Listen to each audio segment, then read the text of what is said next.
வணக்கம் மாணவர்களே. இப்போ நம்ம இந்த வீடியோவில் வந்து 8ஆம் வகுப்பு தமிழ் பாடத்துக்கான காலாண்டு தேர்வு கொஸ்டின் தான் வந்து பார்த்துட்ருக்கோம். இது வந்து previous year question, 100 mark questions. இதை வந்து நீங்கள் மாடலாக வச்சு இந்த எக்ஸாமுக்கு வந்து பார்த்துக்கோங்க. ஃபஸ்ட்டு பாருங்கள், சரியான விடையை தேர்ந்தெடுத்து எழுதுகிற நமக்கு 10 கொடுத்துருக்காங்க.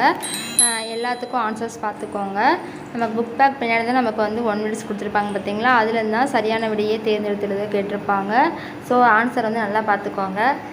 இது வந்து பிரித்தெழுதுக இருக்கும், சேர்த்தெழுதுக எல்லாமே இந்த இதிலே வந்துடும். அடுத்து வந்து பொருள் தருக இருக்குது பார்த்திங்களா, அதுவும் இந்த சரியான விடை தேர்தத்தில் வந்துடும்.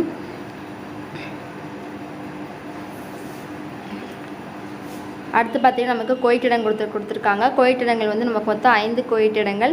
இதுவும் நமக்கு புக் பேக்லேருந்து மட்டும் தான் கேட்பாங்க. ஸோ புக் பின்னாடி இருக்கிற கோயிட்டிடங்கள் எல்லாத்தையும் நல்லா படிச்சுக்கோங்க.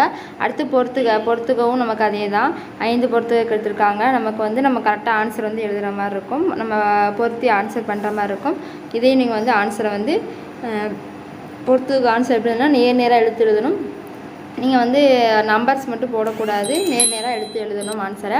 அடுத்து பார்த்திங்கன்னா நம்ம கொஸ்டின் எவையேனும் 6 வினாக்களுக்கு மட்டும் விடையளிக்க 6 கொஸ்டின் மட்டும் படித்து எழுதினா போதும். நீங்கள் ஆனால் இதில் இருக்க எல்லா கொஸ்டினுமே நல்லா படிச்சுக்கோங்க. இந்த 7 கொஸ்டினுமே நல்லா பார்த்துக்கோங்க. பின்னாடி நமக்கு 2 கொஸ்டின், மொத்தம் 9 கொஸ்டின்ஸ் கிட்ட கொடுத்துருக்காங்க. அதில் நமக்கு 6 மட்டும் இதில் சொல்லியிருக்காங்க. ஸோ இந்த 9 கொஸ்டின்ஸே நல்லா பார்த்துக்கோங்க. அடுத்து வந்து நமக்கு வந்து 4 வினாக்களுக்கு மட்டும் விடையிலே சொல்லியிருக்காங்க, 4 மார்க் கொஸ்டின்ஸ். இதுவும் அதே மாதிரி தான். நீங்கள் வந்து சாய்ஸ் இல்லாமல் இந்த ப்ரீவியஸ் இயர் கொஸ்டின்ஸ்லாம் நம்ம பார்க்கும்போது நம்ம வந்து எல்லா கொஸ்டினுக்குமே சாய்ஸ் எல்லாம் பார்த்துக்கோங்க.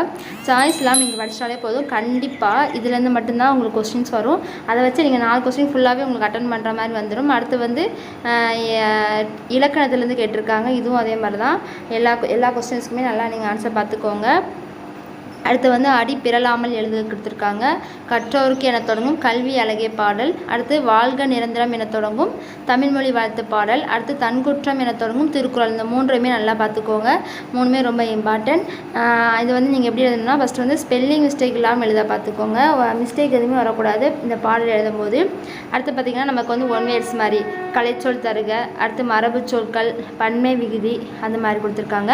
அடுத்து வந்து 8 மார்க் கொஸ்டின் கொடுத்துருக்காங்க. எல்லாத்தையும் நல்லா படிச்சுக்கோங்க. அடுத்து நமக்கு 8 மார்க் கொஸ்டின் பார்த்திங்கன்னா அல்லது மார்க் கொடுத்துருக்காங்க. 2 அல்லது கொடுத்துருக்காங்க, அதில் ஏதாவது 1. அடுத்து வந்து கதை கொடுத்துருக்காங்க, அந்த கதை பகுதியில் இருக்கிற ஏதாவது ஒரு கதை மாதிரி சொல்லியிருக்காங்க. அடுத்து வந்து நம்ம கட்டுரை, நூலகம் கட்டுரை கொடுத்துருக்காங்க.